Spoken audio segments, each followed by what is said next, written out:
Hello and welcome to another video of Performance Marketing Decoded, where we discuss concepts and tools about performance marketing, programmatic advertising, AdTech and marketing technology. Today our topic is kind of very crucial, which is incrementality and incrementality tests. This is a very hot topic when it comes to working with startups and hyper-growth companies, as well as it's a very hot topic when it comes to performance marketing roles related interviews, which we will know in a while why. Let's go through a few case studies to understand why it's important and what does it mean. Brand is Honda, Riyadh. Let's say for the month of May 2025, the conversions from search campaign, the leads they got is 100, and conversion from YouTube campaign they got is 50. They told me that their search campaign might be getting over attributed, because if we see we are getting 100 leads from search, actually what happens is people who see our YouTube campaigns, they are sometimes on TV, they are sometimes on mobile device, and later when they are at their workstation or their home and they're like, yeah, let me test drive, I want to buy a new car, they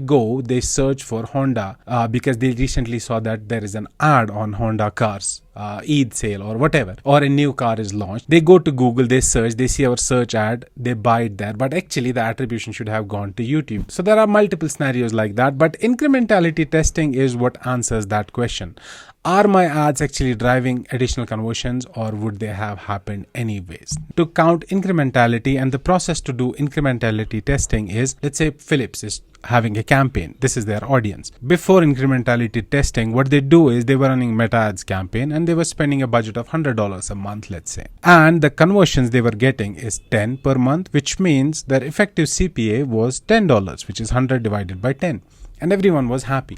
But now they wanted to do incrementality testing and they wanted to see what is the actual impact of Meta. So to do incrementality testing, it's simple. We divide our audience in two groups. There are different methods how we divide, which we will discuss later. These terms are very important and they get asked in interviews, or if you are having a discussion about this with someone. The first one is called control group, which basically where what you do is you target your campaign to this group of audience. The other one you call test group, and to them you do not target your campaigns. By the end of the month, what you do is you still get 5 conversions from the control group, but even not spending on test group, you still got 2 conversions from them. Let's say from any other advertising campaign, from any other channel, or even organic, doesn't matter. Incremental leads is the leads you got from the control group minus the leads you got from the test group, even without running the campaigns.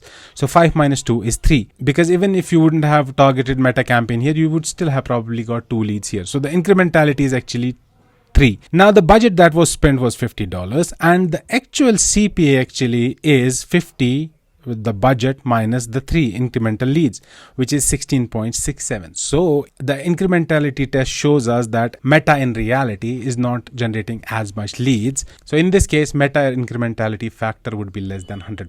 Incrementality percentage of any test is incrementality divided by control group conversions multiplied by 100. That's it. Incrementality in this case is 60%.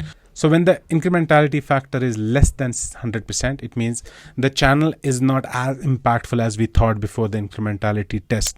And there are different types of incrementality tests based on what resources you have, how you want to do it, how accurate you want it to be, and if there are any limitations. So basically there are 4 types of main incrementality test methods. The first one is time-based split. For example, you want to know the incrementality factor for your all Meta ads campaigns. You record the daily conversions of that channel and budget for a month before the test. Then you turn that channel completely off for the same period, and then you compare that after turning on this channel, what was the impact on conversions in the backend. Okay, Meta is generating us 100 per month, and after we turned it off, the impact on overall conversions was only 80 per month. So the incrementality factor in this case would be 80 by 100. And what you'll need is basically for this test, it's a bit difficult to do because you will need to have the liberty to pause the campaigns or a channel. So not all companies will allow you to pause all Meta ads or Google ads for a month, and choose a non-seasonality period. This is a very important thing.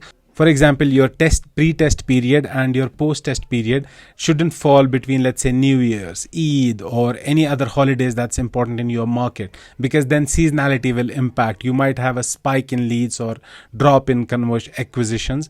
Then the test results will be diluted. And then we have geo split. Choose basically twin geolocations in your region. For example, in UAE, if we have to do a geo test, it will be Dubai versus Abu Dhabi, because they're kind of twin cities, same kind of population, same kind of user behavior. And we turn off the campaign or channel or whatever we want to test in one city and keep it running on the other one. And then we compare the results. This is good if you can't pause the whole campaign. So this is not as efficient as time-based, but in certain cases, if the company doesn't allow, then you tell them, okay, at least let's choose 2 different locations in our targeting, which are twin.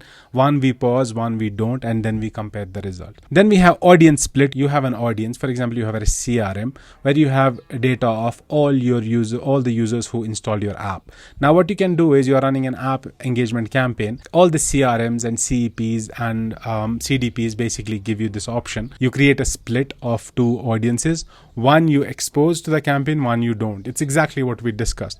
But the thing is, for this, you will need a CDP or CEP or CRM that can help you to divide your audiences into 2 buckets. Now, one thing to understand is when you do experiments on Meta, for example, you do creative experiment, Meta automatically does this from the back end. It divides my audience, which is interested in digital marketing, into 2 buckets. And when I'm running the experiment, one group is exposed to one creative, one is exposed to another creative. That's how they do it in the backend. Even Google conversion lift studies are done like that, but they're not available on all ad accounts. If you have an account manager, you can reach out to them. They can set up conversion lift studies for you, and they do all of this shebang from the backend.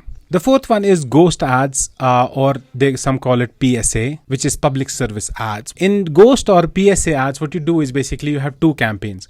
One, you have your conversion campaigns. One, you have very generic, not even related to your brand ads, like something in public service, let's say save water, save environment, whatever.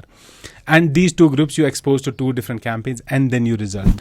So where can we apply incrementality? You can apply it on channel level, because most companies want to understand the impact of each of these channels, and they apply these incrementality factors, and then they see the results.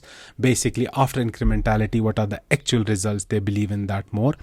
And you can do it for new channel as well. For example, you have a new supplier who says, oh, we are a new DSP, we can do this and that. And you basically first check incrementality. If they don't have any incrementality, they're just taking the conversions you could have got from any other channels you're already using. This becomes a very important thing. And a lot of companies, basically, this is kind of a litmus test for them to decide if they want to work with a new supplier or agency or whatever. Okay, why are some companies crazy about incrementality testing? It's very straightforward. We discussed all of this. It measures true impact, let's say CPA, ROAS of each channel, campaign, whatever you want to do it with. Understand real impact of a channel, campaign, and marketing sub-channel. Improves budget allocation and saves budget. So this is where I wanted to mention about the startups, because startups and hyper-growth companies, they spend so much money on all the channels to acquire so many users. It's very important for them to understand basically what is the most efficient media mix, and if some channels are just duplicating. Validates new channel performance. We discussed this. Improves retargeting strategy because it gets you the real impact. Works across channels. That's the beauty of this, because you can run this across all channels wherever you want. And that's all for this video. Thank you so much, and I will see you in the next one.